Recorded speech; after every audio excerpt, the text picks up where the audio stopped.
अस्सलाम वालेकुम। उम्मीद करता हूँ आप लोग खैरियत से होंगे। आज हम देखेंगे, अब अपनी वेबसाइट पर हम वेबसाइट को व्यू कर लेते हैं। सबसे पहले आप जब भी ई कॉमर्स वेबसाइट इंस्टॉल करते हैं और सेटअप करते हैं नॉर्मली, तो आप देखते हैं कि आपका जो है एक तो अकाउंट पेज बन जाता है। उसके बाद आपके पास ये प्रोडक्ट्स आ जाती हैं। जब आप किसी भी प्रोडक्ट को ओपन करते हैं, व्यू करते हैं, तो मैं इसके पहले व्यू कर लेता हूँ। नीचे आता हूँ, यहाँ पे इसको मैं व्यू करता हूँ तो ये जो पेज खुलता है इसे हम कहते हैं सिंगल प्रोडक्ट पेज। ये बाय डिफ़ॉल्ट हमारे पास बन जाता है। इसका कॉन्सेप्ट हम देखेंगे, ये पेजेस कैसे बन जाते हैं और इसकी फंक्शनैलिटी क्या है। इसके बाद आप करते हैं ऐड टू कार्ट।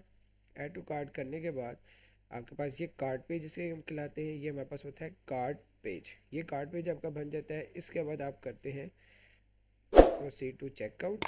और चेकआउट पे जाते हैं तो ये चेकआउट पेज हमारे पास 3 पेजेस जो है वो कॉमनली बन जाते हैं। एक होता है चेकआउट पेज, एक होता है हमारे पास कार्ट पेज, एक होता है सिंगल प्रोडक्ट पेज। इसके बाद आप देखते हो तो एक हमारे पास शॉप का पेज शो होता है, वो यहाँ पे अभी डिस्प्ले नहीं हो रहा। तो मैं यहाँ पर आता हूँ अपने पेजेस पर, और पेजेस पे आने के बाद यहाँ पे देखूँगा स्टोर या शॉप पेज होता है। वो ये पेज है जहाँ पे हमारे सारी प्रोडक्ट्स आ जाती है। ये होते हैं, इसे हम कहते हैं शॉप पेज या स्टोर पेज। एक तो ये पेज हो गया, मैं आपको सारे पेजेस ओपन करके दिखाता हूँ। ये हमारे पास सेकंड पेज कार्ट पेज आता है। और इसके बाद आता है चेकआउट पेज। अगर मैं उसको न्यू टैब पे ओपन कर दूँ, वो ये है।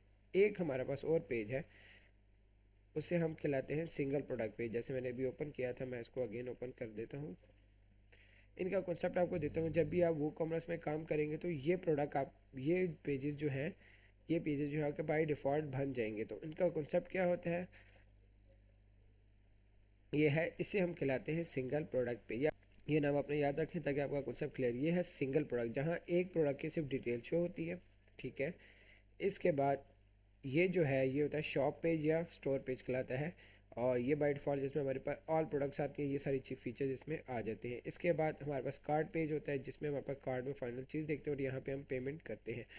अब ये पेजेस कैसे बन जाते हैं, ये पेजेस बनते हैं बाय डिफ़ॉल्ट। जैसे ही आप वो कॉमर्स इंस्टॉल करते हैं, बाय डिफ़ॉल्ट जब भी करेंगे, बेशक वो ई कॉमर्स थीम ना भी हो, क्योंकि ई कॉमर्स डालने के लिए हमें इस प्लगइन की ज़रूरत पड़ती है। इसके बगैर आप ई कॉमर्स फंक्शनैलिटी नहीं बना सकते। इसको जैसे इंस्टॉल करेंगे तो ये डिफ़ॉल्ट पेजेस आपके बन जाएंगे, कार्ट, चेकआउट, स्टोर पेज और सिंगल प्रोडक्ट पेज। इसके साथ साथ आपको समटाइम देखने को मिलेगा माय अकाउंट पेज भी, जिस पे आप अकाउंट क्रिएशन कर सकते हैं, जिसमें यूज़र जो है वो लॉगिन करता है। जैसे यहाँ पे आके यूज़र लॉगिन करेगा, उसको एक अकाउंट और डैशबोर्ड मिल जाएगा। ये बना भी प्लेटफॉर्म है।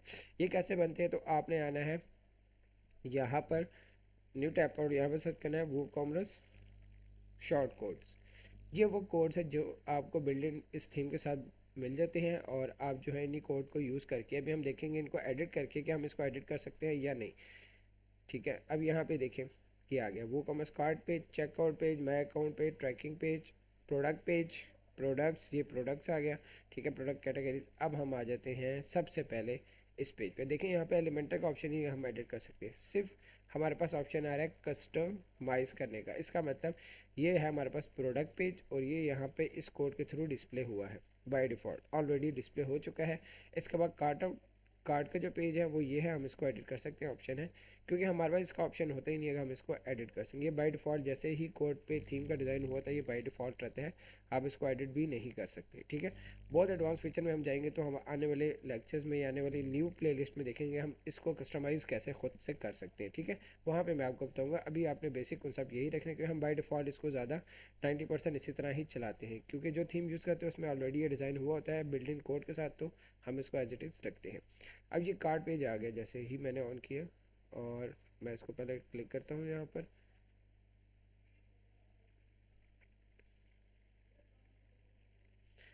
यहाँ पे कार्ड पेज है। देखिए यहाँ पे कहीं पे भी एलिमेंटर के इस तरह ऑप्शन नहीं है कि मैं एडिट कर सकूँ, लेकिन जैसे मैं वर्डप्रेस बैक टू एडिटर में जाता हूँ, ये है ना, यहाँ पे देखिए एलिमेंटर पे भी जाएंगे तो कोई फ़ायदा नहीं होगा। तो इसको कैसे डिज़ाइन किया गया, सिंपल है। आपने इस कोड को उठाना है, सॉरी कार्ड पेज है, कार्ड पेज को कॉपी करना है और यहाँ पे नीचे पेस्ट कर देना है। यहाँ पर जहाँ टेक्स्ट बॉक्स है, तो वहाँ पे आप जैसे ही डिस्प्ले करेंगे, जैसे ही मैं इस पेज को, सॉरी मैं आता हूँ पेज पर, ये है मेरे पास स्टोर प्रोडक्ट। इसको ओपन करता हूँ। अब ये देखिएगा यहाँ पे मेरे पास डिस्प्ले हो जाएगा।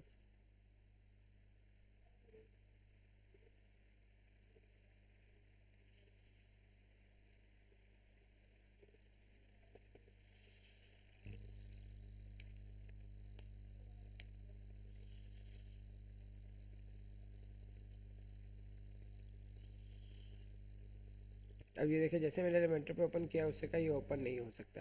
तो इसका मतलब ये जो बना है ये इस कोड से बना है, ये कोड बनाया गया, ये कोड बनाया गया और ये कोड बनाया गया, जिसकी वजह से ये पेजेस ओपन नहीं हो सकते। जैसे कि मैंने यहाँ आपके सामने ट्राई किया, ये इसका इसको किया, जैसे एलिमेंटर भी करेंगे तो आपको एरर ही दिखेगा। इसका मतलब ये है कि ये बाय डिफ़ॉल्ट इस कोड से डिज़ाइन होता है, हम इसमें एडिटिंग नहीं कर सकते।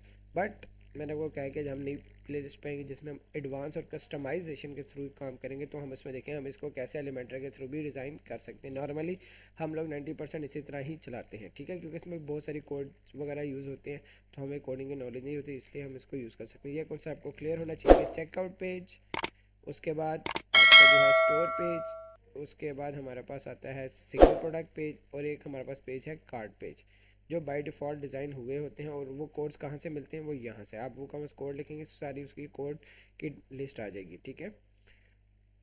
होपफुली मैसेज आपको क्लियर हो गया है। इसके साथ साथ एक और है माई अकाउंट पे, ये भी सेम उसी तरह वर्क करता है। ये भी आपने बनाया नहीं होता डैशबोर्ड, ये बना बनाया होता है, लेकिन मैं इसको नेक्स्ट क्लास में नेक्स्ट पार्ट में बताऊंगा कि इसको एक्टिव और सेटअप कैसे कर सकते हैं अपनी वेबसाइट के ऊपर, कि यूज़र कैसे उसमें लॉगिन वगैरह कर सके। बाय डिफ़ॉल्ट नाम है और कोड इसमें डला हुआ है, अगर आप पेज को डिलीट करेंगे तो फंक्शनलिटी डिलीट हो जाएगी, वो यहाँ से ही कोड आया है ये। अगर आप चाहें इसको देख भी सकते हैं कि ये कैसे डिस्प्ले होगा पॉपुलर क्लाइंट को या कस्टमर को। ये ऐसे आ गया, देखिए लॉगिन पेज बना हुआ है। यहाँ पे भी रजिस्टर पेज नहीं है, हम वो रजिस्टर पेज ऐड करेंगे कि बंदा ये लॉगिन भी कर सके और रजिस्टर भी कर सके, वो हम नेक्स्ट क्लास में देखेंगे। सो होपफुली ये कॉन्सेप्ट आपको क्लियर हो गया है। ये देखिए यहाँ से लॉगिन पेज आएगा, लॉगिन अभी मुझे वेरीफाई करने के लिए दे रहा है। सो ये कॉन्सेप्ट भी आपके साथ क्लियर हो गया होगा। See you in the next class, take care and अल्लाह हाफिज़।